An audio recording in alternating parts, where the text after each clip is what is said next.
One man unified a fractured continent-sized land after centuries of war. Another ruled with iron laws so harsh they terrified generations. Another listened to critics who told him he was wrong. And one reshaped not just a nation, but the lives of hundreds of millions of people. These were China's most powerful rulers in history. Before we begin, understand this. Power in China was never just about armies or borders. It was about systems, about control, about shaping how people lived, thought, worked, and obeyed. The rulers you're about to hear about didn't just sit on thrones. They rewired civilization itself. Number one begins where China itself begins. For more than 500 years before 221 BC, the land we now call China didn't exist as a single country. It was a battlefield. 7 major kingdoms fought constantly. Cities burned. Borders shifted every generation. Each state had its own writing, its own money, its own laws, even its own measurements. Merchants couldn't travel freely.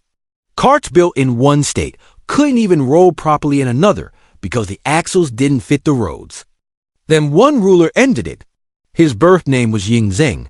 He became king of the state of Qian at just 13 years old. By his late 30s, he had conquered every rival kingdom.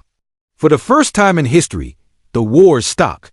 But Yingzheng didn't think the title of king was enough. What he had done had never been done before. So he invented a new title. He combined ancient words associated with divine rulers and legendary founders. The result was something entirely new, emperor. He called himself Qin Shi Huang, the first emperor. What made him powerful wasn't just conquest. It was what came next. Qin Shi Huang looked at the chaos left behind by centuries of war and decided it would never happen again. He abolished the old feudal system entirely. Nobles lost their hereditary lands. Power flowed directly from the emperor to appointed officials. Loyalty was no longer to family dynasties. It was to the state. Then he standardized everything. One writing system for the entire country, one currency, one legal code, one set of measurements. He even standardized the width of cart axles so roads worked across the empire. Suddenly, information, goods, and authority could move without friction. In modern terms, he created the infrastructure of a unified system. It was brutal. To enforce his laws, Qin Shi Huang ruled through legalism, a philosophy that believed order came from fear and punishment, not morality. When Confucian scholars criticized him, he didn't debate them, he eliminated them.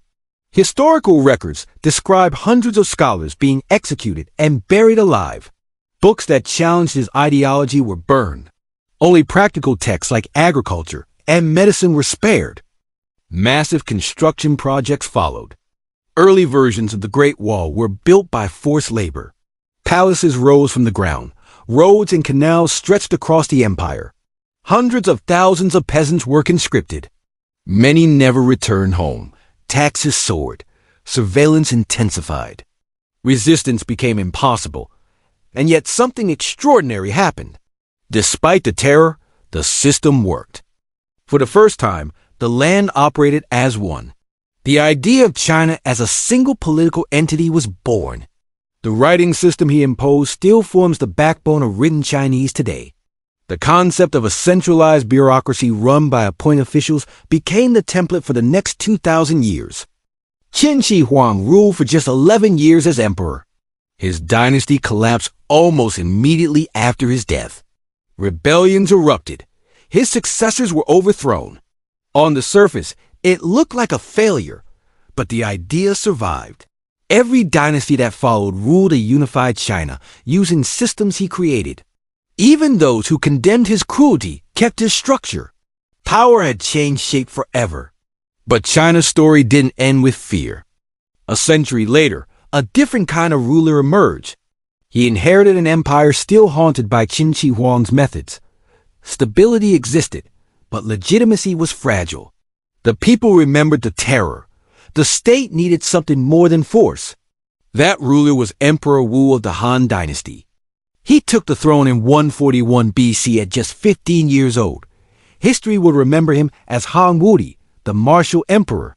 His reign lasted more than half a century, And during that time, China didn't just survive, it expanded. Han Wudi made a decision that would define Chinese civilization for millennia. He chose Confucianism as the official ideology of the state. This wasn't just philosophy, it was governance. Confucianism taught loyalty, hierarchy, education, and moral duty.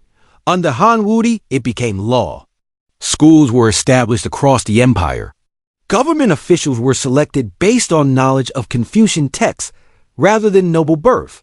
For the first time, a farmer's son could rise through talent alone. This system created something revolutionary, a professional bureaucracy. It also created cultural unity. Shared values replaced fear as the glue holding the empire together. But Han Wudi wasn't gentle. He was a conqueror. His armies pushed north against nomadic confederations that had threatened China for generations. They expanded westward into Central Asia. They pushed south into modern Vietnam and east into Korea. Under his rule, China doubled in size. Then came one of the most important decisions in world history. Han Wudi sent envoys west in search of allies and trade. What followed was the opening of routes that connected China to Central Asia, the Middle East, and eventually the Roman world. The Silk Road was born. Silk, ideas, religions, technologies, and diseases began flowing across continents. China was no longer isolated. It was global. The cost was enormous. Wars drained the treasury. Taxes increased. State monopolies were imposed on salt and iron to fund expansion. Toward the end of his life, Han Wudi grew paranoid. Executions followed accusations of witchcraft. He sought immortality, just like the first emperor before him. But what he built endured. The Han Dynasty gave its name to the Han Chinese, the majority ethnic group in China today. Confucian governance became the moral backbone of the state. The Silk Road reshaped global trade for centuries. China was no longer just unified. It was influential. And this balance between power, order, and legitimacy would define every ruler who followed. Next came an emperor who proved that power didn't always come from fear or conquest, but from something far rarer, the ability to listen. Power in China had now taken two forms. Fear had unified it. Ideology had legitimized it. But there was still a missing piece. For centuries, Chinese rulers struggled with the same problem. How do you prevent absolute power from destroying itself? How do you stop emperors from becoming isolated, arrogant, and blind? The next ruler answered that question in a way almost no one else in history ever did. By listening. We jump forward to the year 626 AD. The Tang Dynasty had just begun, and it started in blood. A prince named Li Shimin believed his older brothers were planning to kill him. So he struck first. At the gates of the Imperial palace, he ambushed them and had them killed. Days later, his father abdicated the throne. Li Shimin became emperor. On paper, this was the beginning of another brutal reign, another strong man seizing power through violence. But what followed shocked everyone. Li Shimin took the reign named Taizong, and instead of ruling through terror, he ruled through restraint. He believed that heaven granted emperors the right to rule only if they governed well. If they failed, that right could be taken away. So he built a system designed to tell him when he was wrong. Most emperors surrounded themselves with yes-men. Taizong did the opposite. He elevated critics. He appointed officials whose job was not to praise him, but to challenge him. One man in particular became famous for this role. Wei Zheng. Wei Zheng criticized Taizong relentlessly. He pointed out policy failures. He warned against unnecessary wars. He accused the emperor of arrogance to his face. Over the course of Taizong's reign, Wei Zheng recorded more than 200 imperial mistakes. And Taizong listened. He reversed policies. He canceled campaigns. He admitted error publicly. When Wei Zheng died, Taizong mourned him, saying that losing an honest critic was like losing a mirror that showed him his flaws. This wasn't weakness. It was control. Under Taizong, China entered one of the most celebrated periods in its history. Historians later called it the Reign of Zhenguan, a golden age so respected that future emperors tried and failed to recreate it. Taizong reformed the bureaucracy, cutting excess officials to reduce corruption and save money. He strengthened the examination system to identify talent. He expanded granaries so food could be released during floods and famines. Starvation declined. Stability increased. And yes, he conquered. Taizong defeated nomadic powers to the north and west, securing China's borders. His influence stretched into Central Asia. So respected was his authority that some steppe leaders referred to him as the Heavenly Khan. But, unlike many conquerors, Taizong understood limits. When advisors warned that further expansion would burden the population, he stopped. When policies caused hardship, he revised them. Power to him wasn't about domination. It was about balance. Tang China flourished. The capital became the largest city on earth. Merchants, diplomats, monks, and scholars from Persia, India, the Byzantine world, and beyond filled its streets. Religions coexisted. Ideas flowed. Printing technology advanced. Gunpowder experiments began. Centuries later, emperors across East Asia studied Taizong's reign as a manual for governance. But balance, like all things, was temporary. Power shifted again. We move forward another 1,000 years. By the 17th century, China was under foreign rule. The Qing dynasty, founded by the Manchu people, had conquered the Ming. The empire was vast, but legitimacy was fragile. The majority of the population was Han Chinese, ruled by outsiders. Revolts simmered beneath the surface. Then a child became emperor. He was 7 years old. History would know him as the Kangxi Emperor. At first, others ruled in his place. Regions governed while he learned.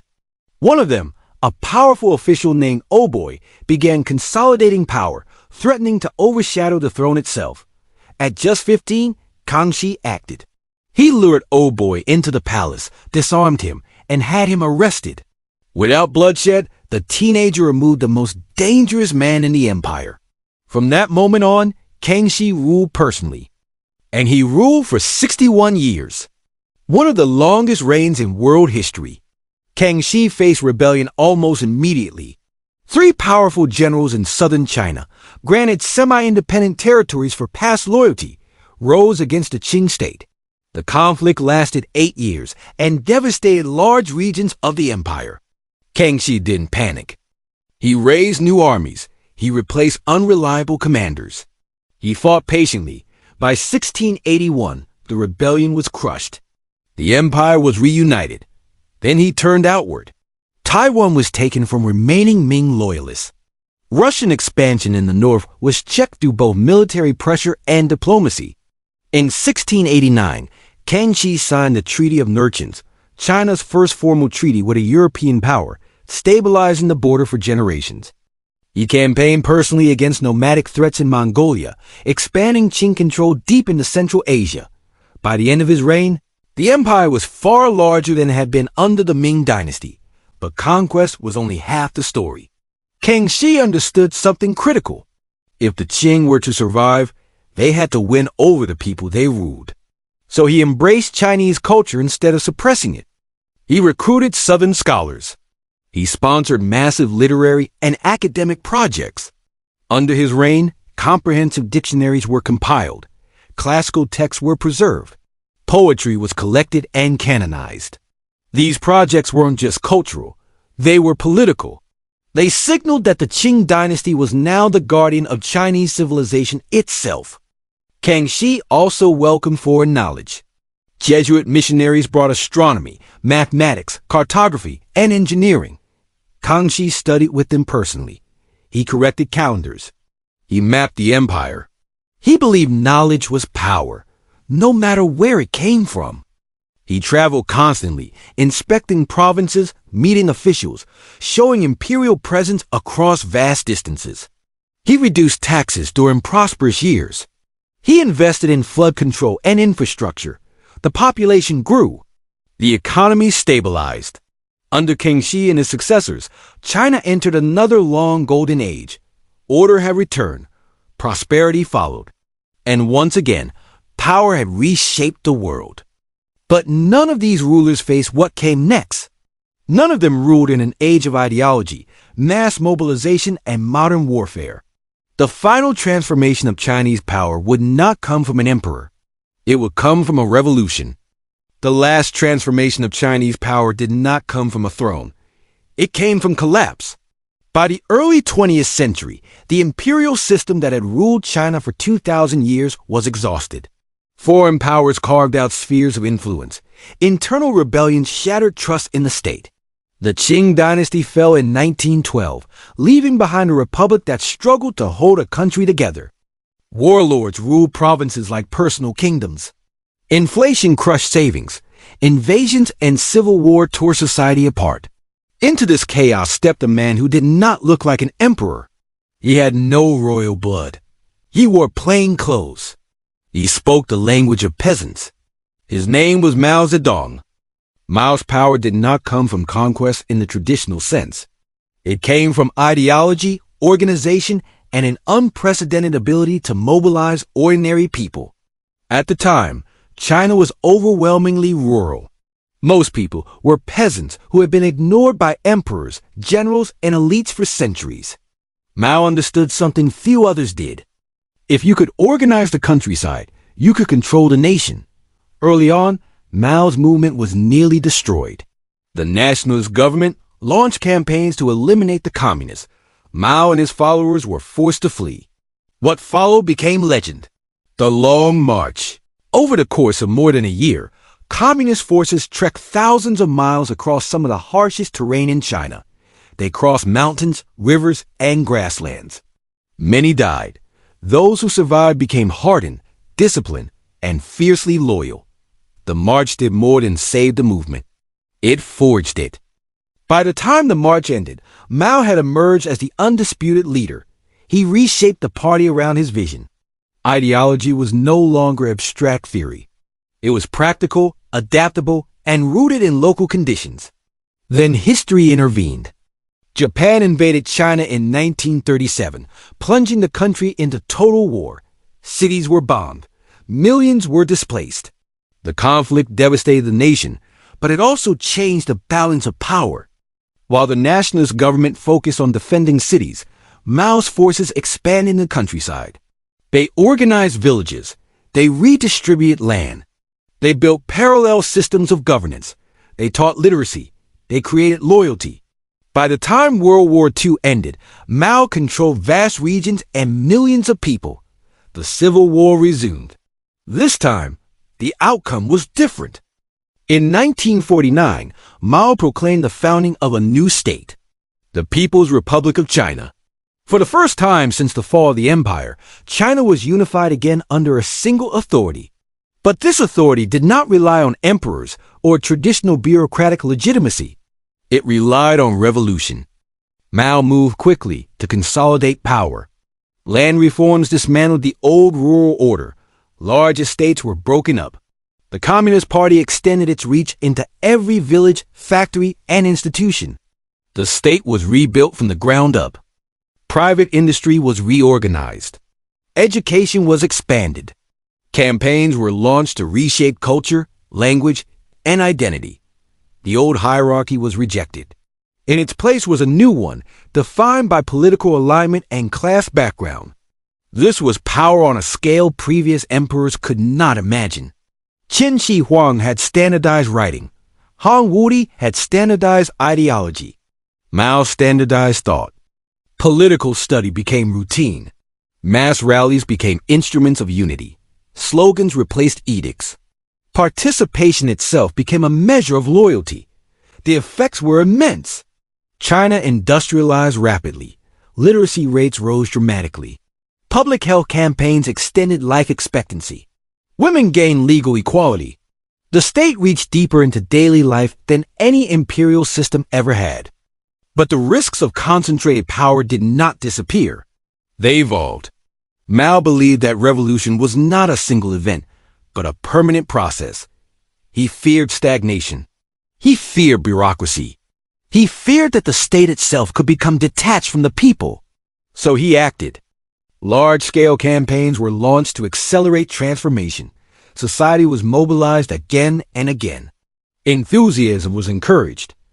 Dissent was suppressed. The pace of change was relentless.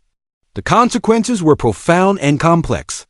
Policies reshaped agriculture and industry. Social norms were overturned. Education and governance were disrupted and rebuilt. The entire country was engaged in constant motion. Through it all, Mao remained the central figure. His authority was not based on lineage or law. It was based on belief. Portraits hung everywhere. His words were memorized. His presence shaped political life even when he was not physically present. In this way, Mao became something entirely new in Chinese history. Not an emperor, not a king, but a revolutionary symbol. When Mao died in 1976, China stood at a crossroads. The Imperial age was long gone. The revolutionary age had transformed society beyond recognition. The country was unified, independent, and powerful, but also exhausted by decades of upheaval. Once again, the question returned: what comes after absolute power? The answer would determine not only China's future, but its place in the world. And the final transformation was still to come. After Mao's death, China faced a choice no dynasty had ever faced before. It could cling to permanent revolution, or it could transform once again. The man who guided that transformation did not rule like an emperor and did not command like a revolutionary icon. His name was Deng Xiaoping, and though he never held the highest formal title, he would reshape China more profoundly than anyone since Mao. Deng believed something simple but radical. It didn't matter whether a system was capitalist or socialist. What mattered was whether it worked. Under his leadership, China opened its economy, encouraged private enterprise, welcomed foreign investment, and rebuilt education and industry. Farms shifted away from collective control. Cities exploded with factories. Special economic zones turned fishing villages into global megacities. Within a generation, hundreds of millions of people were lifted out of poverty. China became the world's manufacturing hub, then one of its largest economies, and finally, a central force in global trade, technology, and geopolitics. This was not the end of centralized power. It was its reinvention. The Communist Party retained political control, but economic life became flexible, competitive, and outward-facing. Stability replaced upheaval. Growth replaced ideological struggle. Once again, China had adapted. And once again, the system endured. Looking back across 2,000 years, a pattern becomes clear. Qin Shi Huang forged unity through structure. Han Wudi gave that structure moral legitimacy. Taizong perfected balance through accountability. Kangxi secured stability across vast territory. Mao mobilized ideology to reshape society itself. And the modern era transformed power into economic momentum. Each ruler faced a fractured world. Each rebuilt it differently, and each left behind systems that outlived them. This is why China's history feels continuous while so many empires vanished.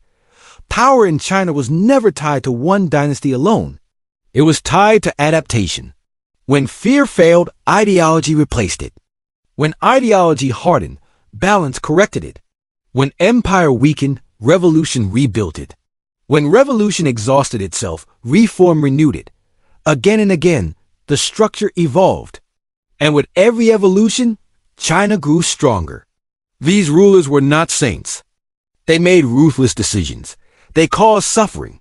They pursued control as much as progress. But they also created systems that fed populations, stabilized societies, and connected civilizations. Their actions shaped not just China, but the world. The Silk Road linked continents. Chinese bureaucracy inspired governance models across East Asia. Revolutionary movements worldwide studied Mao's strategies. Modern global supply chains were built on China's economic rise. From ancient roads to modern megacities, the legacy of these rulers is everywhere. And that is the true source of their power.